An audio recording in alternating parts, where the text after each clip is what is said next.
Alright, today we're taking a look at another token deck. We've covered some of these on the channel before, but there's enough happening in Eldraine that make it so that we need to look at this again. And the card that is coming back, or I guess it's new to Arena, but it's coming back because it already exists, is Doubling Season. One of the many enchantment reprints out of Wilds of Eldraine. This is a 5-mana enchantment that says if you would make tokens, you make twice that many. If you'd put counters onto something, you put twice that many. And so when we're a deck that's playing a bunch of the artifact things like Steel Overseer and Patchwork Automaton, I guess Iron Apprentice is another one of those, plus Hangerback Walker. There's a lot of things that we can do to put 1/1 counters on our creatures. And that's going to be really, really good with Doubling Season. It's going to be really, really good with our Ozolith. And it will be really, really good with our Hardened Scale. So we have so many ways of doubling this token output. It's going to be insane. Now the other thing that we get coming out of the Eldraine set is Agatha's Soul Cauldron. Now this is a really cool one. For 2 mana we get an artifact that says you can spend mana as any color to do creature activation abilities, and sure, that's whatever. That's fine, but that's not what we're doing here. What we are going to do is the part where it says that creatures you control with 1/1 counters on them have all the activated abilities of creature cards exiled with this card. And so what happens is you get to exile a card from your graveyard if you want, using this thing. And when you exile a creature card, you get to put a 1/1 counter on a creature you control. So not only does this allow you to use your graveyard, it allows you to also kind of self-propel its ability by having this also do the putting of 1/1 counters onto things. And so this is just good enough if you're trying to do some sort of reanimation combo deck, which does exist in the format. I may or may not play this in the future, we'll see. But what you can do is really just go ham with Steel Overseer, and when your opponent inevitably has to deal with it, then you can pivot to this little this back foot combo of exiling a Steel Overseer with Agatha's Soul Cauldron, and now all your creatures that have 1/1 counters on them can put them onto other creatures. And so this just gives you a basically X squared kind of approach to a wide board, where not only can you now go wide, you can also go pretty tall as well. So I guess I don't really need to cover all of the deck, but I'll just kind of give some notable inclusions here. We're running some Thopters and Ornithopter and Hope of Ghirapur. Yeah, Zabaz is not one of those. Hope of Ghirapur, Ornithopter, this works with our Retrofitter Foundries that we have 2 of. We're running Shadow Sphere as a late game finisher and stabilizer. We're running the Ozolith as a 1-of to make use of all these tokens and to potentially reuse them if our opponent cannot remove the Ozolith. Hangerback Walker, just a decent card in order to make a bunch of Thopters with counters on them, or this is kind of payoffs for counters. Iron Apprentice can, move its counters to another creature, which is great. We have Gingerbrute, a thing that has haste and has evasion for 1 mana, and Zabaz is modular, and this is also a increasing on the number of 1/1 counters that get to go into something. Plus, Zabaz has also some cool little synergies with the 1 of red mana and 4 of white mana that we're playing, and I guess Thriving Grove is another one of these. We're able to potentially use some of his abilities to get rid of one of my artifacts if that ever becomes a thing that we want to do. Unlikely. But also we can give it flying until end of turn, so it is potentially able to become evasive as well. So in a deck where we're just trying to make everything big with Steel Overseer, this might be what separates a game for a win from a loss, potentially. And I realized that somewhere along the line I ended up with 61 cards in this deck, so what I think I will do is get rid of one of our legendary Zabazes, since we don't really need him too much. We have 4, 6, 7, 8, 9, 10 ways to double our token production, so we can deal with one of those. With that being said, this is more or less the deck. We're going to go ahead and try to go super wide and super tall at the same time. Before we hop in, if you want to support the channel, you can do so by dropping a like or comment on the video. Those help me a bunch. And if you're a new viewer of my channel, you can go ahead and subscribe if you're liking the content and want to see more every Monday, Wednesday, and Friday. With that being said, let's play some games. Here we go. Alright, here we go. So this is our round 1. Let's see what we can make happen here. We have the Soul Cauldron here. We unfortunately do not have our Steel Overseer. I think Patchwork Automaton will be pretty solid, though. Keep 7. Now, we want to mostly be playing on green here.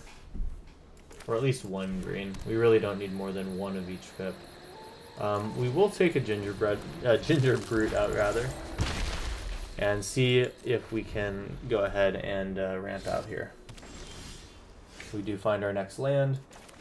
I think I will drop our white source here, and then we can actually do red off of the Thriving Grove next turn. We'll play Patchwork Automaton and go in. And so next turn we have Gingerbrute and Agatha's Soul Cauldron. Sweet. Opponents goes Cold Steel Heart. This is for blue. I don't really know what they're doing here. We do find the Steel Overseer, so that is going to be our play over Agatha's Soul Cauldron. The turn that we play Agatha's Soul Cauldron will be, it can immediately go ahead and do the Steel Overseer thing. So as long as our Steel Overseer is able to give us counters on all of our creatures, then we're going to be good. Alright, we get to pass. And yeah, Thriving Grove comes in tapped. Whoops. Our Gingerbrute will be played this turn, it looks like. Now we can do Soul Cauldron plus Gingerbrute, I suppose. And it looks like we're going to get a pretty uncontested Steel Overseer here. Definitely want to just go ahead and activate this. It's better than if I were to just attack. And we get to go in. And we're already looking pretty aggressive here, so let's see what our opponent can do. They need to take out a Patchwork Automaton or Steel Overseer here. And the one ring will be enough to do it, I suppose. So we'll need to look for a board wipe here. And I think that what I would want to do is get Hangerback Walker here in case they're going to wrath the board. Looks like they're not going to wrath the board. They have just decided that they're dead. Well, we're not a traditional aggro deck here, but this game definitely showed that we can really get a game over quick here with our aggressive starts. We didn't even have a Steel Overseer in the opening hand, but the turn that I played it with a decent enough board, it really becomes obvious how good of a card that is. So it was a nice round one. Let's hop into round two. Okay, here we go. So this is our round two. I like a Hardened Scale start. I'm a little bit not happy with the fact that we can't put 1/1 counters on anything here. But you know what? If we eventually draw into stuff, this could get good. The problem is that we don't really have a whole lot of card draw velocity in this deck, so we'll probably take a hand with less lands and more things to do. And yeah, this is definitely a lot of things to do here. We'll keep 6, putting back the Hangerback Walker. That works the best with our curve. And yeah, if we can find ourselves an Agatha's here, this is a great hand. We get to put 3 creatures out turn 1. Not that we really care that much about having an Ornithopter until the Steel Overseer is able to do its thing.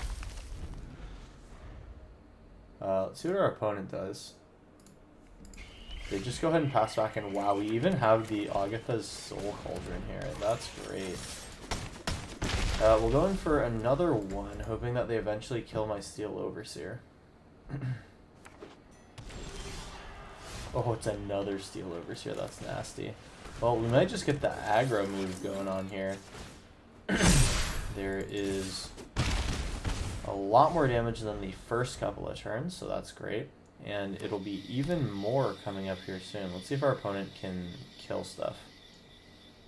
In black and green, I would definitely expect it. And they also have red even too. So let's not get too attached to this board.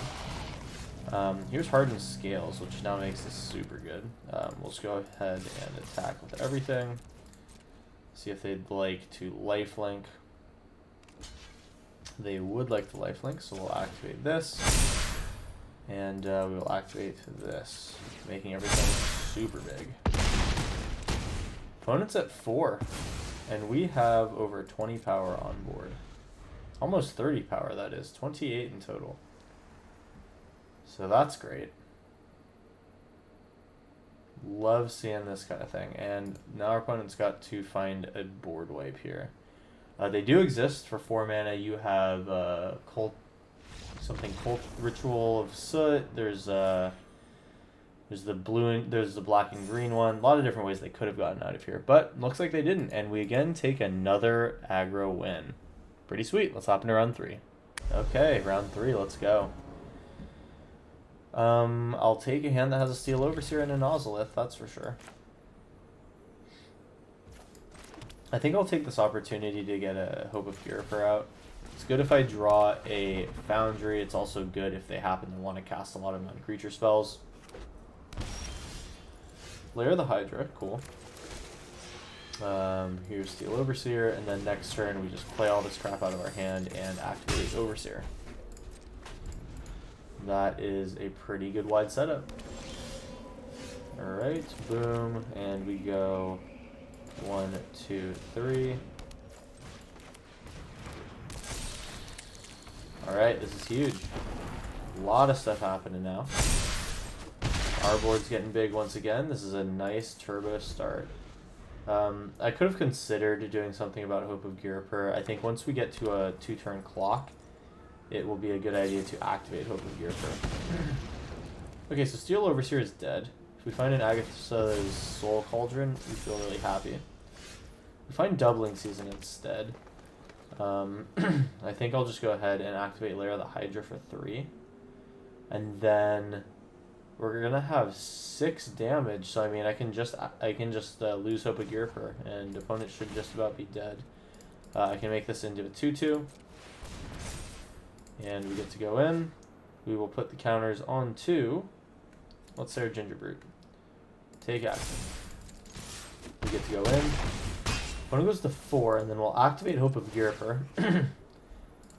Target my opponent, the Ozolith will hold on to its counters, and now they can't cast non-creature spells. They do have a creature spell, okay. And I have Hardened Scales now. And then I will Hydra for 1. And then I put my counters from the Ozolith onto the Hydra, makes it a 3/3, and then no matter how they block, they are dead. Okay, wow, well, I didn't really expect to only have hard aggro gameplays, but, you know, that's where we are here in round 3. Opponent, don't really know what they were on, but it looks like it was some young peasy kind of deal here. Well, we were able to get under them, and it results in a win, so that was a great round 3. Let's hop into round 4. Okay, round 4. We have our Soul Cauldron. We do have a Hardened Scales, and the Hangerback Walker is kind of good. If the Hangerback Walker dies, it's more or less the same thing as Agatha's Soul Cauldron, really. So I'll keep this hand. I think I want to go Hardened... Ooh, what is this? Mill with Overwhelmed Apprentice. Are they going to try to infinitely flicker this? That is a thing that could happen, I think. They like what they see on the top of their library as well, which is bad. Let's take Hardened Scales first. And then possibly it's just an immediate Hangerback Walker. Either that or Gingerbrute plus Shadow Sphere. I haven't decided yet. Okay. Opponent going with a turn 2 Fabled Passage. They are taking it slow. And we see that they're on black mana as well, which makes me think that a Patchwork Automaton might actually be a better move here. I mean, we get Hangerback Walker for 2. I think I'm going to wait for a Hangerback Walker on X equals 2. And I'll still be able to curve out this whole time. Here's Patchwork Automaton, because this thing will get pretty big when we start to cast all this stuff on our next turn. So we'll have 3 mana, which is probably just going to be used to play Agatha's Soul Cauldron. Oh my god, this is mill. Okay. Well, that's what we get for playing such a low CMC deck. We're going to lose like half our deck right there. So this might be a tough matchup. Hope of Ghirapur, going to be an absolute force right now. I think we just make our Patchwork Automaton really big. And then we can actually Agatha's Soul Cauldron as well to try to loop Hope of Ghirapur activations.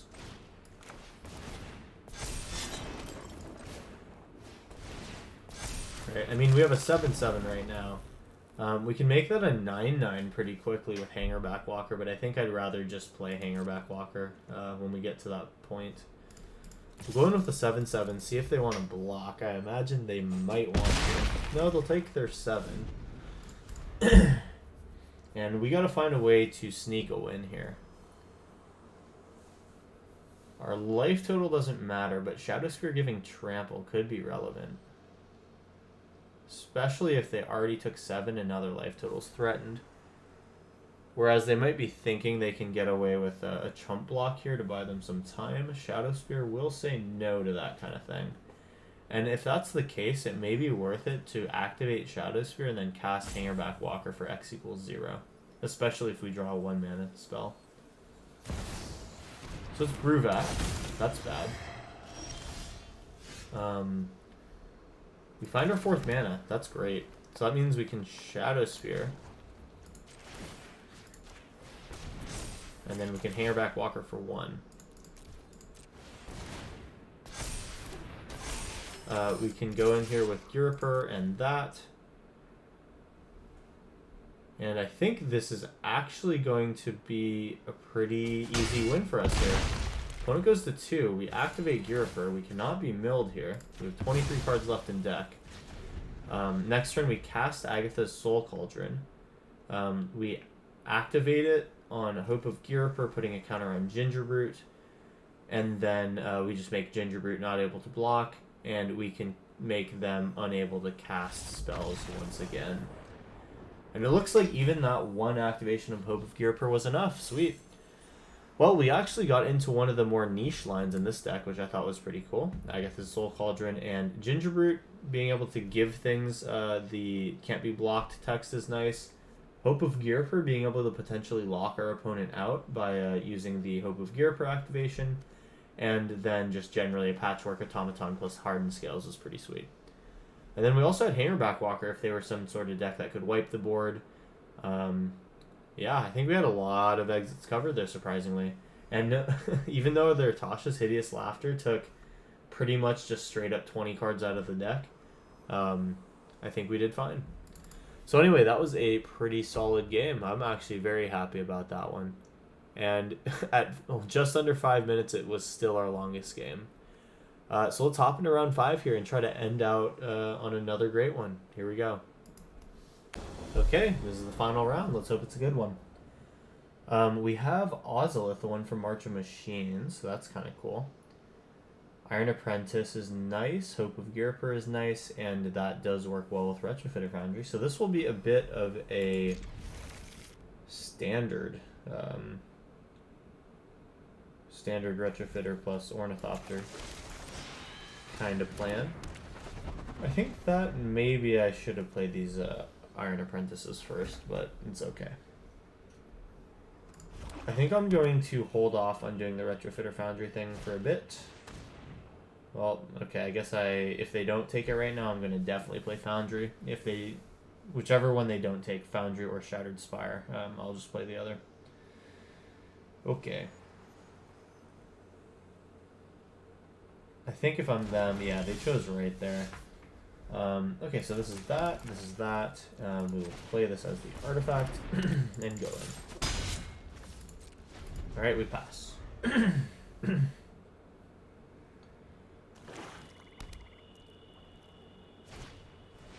Thoughtseize will take one of the apprentices, okay. I am not sad to see one of those go, that's basically a 1/1. We get a Zabaz out and an Iron Apprentice, sweet. And yeah, that feels pretty nice. Attack in, I don't think it makes sense to activate Hope of Guriper right now. So we'll just chill. In mono black, I can imagine that my opponent has a lot of things that I'm not going to like seeing here pretty soon. Yeah, that would be one of them. At least they all... Oh yeah, that's right. Ozolith does not... This one does not collect items. However, we will be able to Agatha's Soul Cauldron here. We'll start probably with... Well, actually, we probably want to take things out of our opponent's graveyard right now. We'll take away the Thought Season for a moment, and we want to save our creatures for once we have a creature on the battlefield. Okay, so here's a Ginger Brute, just on time. We will go ahead and do this. We can activate the Ozolith here, and we can Agatha Soul Cauldron for a... What do we want to do here? Zabaz is an option, and Hope of Ghirapur is probably the better option here. We'll put a counter onto Gingerbrute. It is now a 5/5 after just coming into the battlefield this turn. So that feels good, and we can continue making it big with the Ozolith. See if our opponent has removal for it.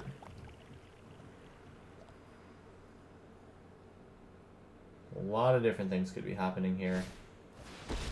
Gabrielle is the move, which is a surprising one, honestly. Refined and a far better dresser than you. Rosa. That's kind of annoying, but luckily we can use Agatha's Soul Cauldron to take it out of their graveyard. We take our 2 damage here, but that is not a problem at all. Oh, what a wild Patchwork Automaton. I think I like that almost better. This goes a bit more wide once we get moving. So we'll swing in here. I'll just go right to face here. We want to put our opponent as close to dead as possible. And then before they can try to cast a Kroxa, I will go ahead and take it out of the graveyard. And we will put a counter on our Patchwork Automaton. Could have done that before combat to put my opponent to 4, but either way, I think we're doing solid right now.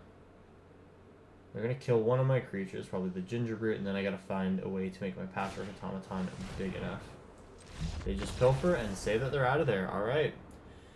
Well, once again, we have just demonstrated that you can go under a lot of decks in this format. Play out your hand with a bunch of tiny things that get big and get nasty real quick. Well, that was a pretty cool showing for the deck here. Didn't get to play a doubling season, which, you know, generally when we're trying to go this quickly is not going to happen. But if you want to see some doubling, some content with doubling season, rather, you can go ahead and check out one of my last videos, which includes a Planeswalkers variant of token doubling, or not token doubling, but counter doubling. That being said, I'm losing my voice here. If you enjoyed the video, like and subscribe. Leave a comment if you found something interesting here, and tell me if you liked the video and if you've played it. Or sorry, if you've liked the deck and you've played it. That's all for me. Hope you enjoyed, and I will see you in the next one. Peace out.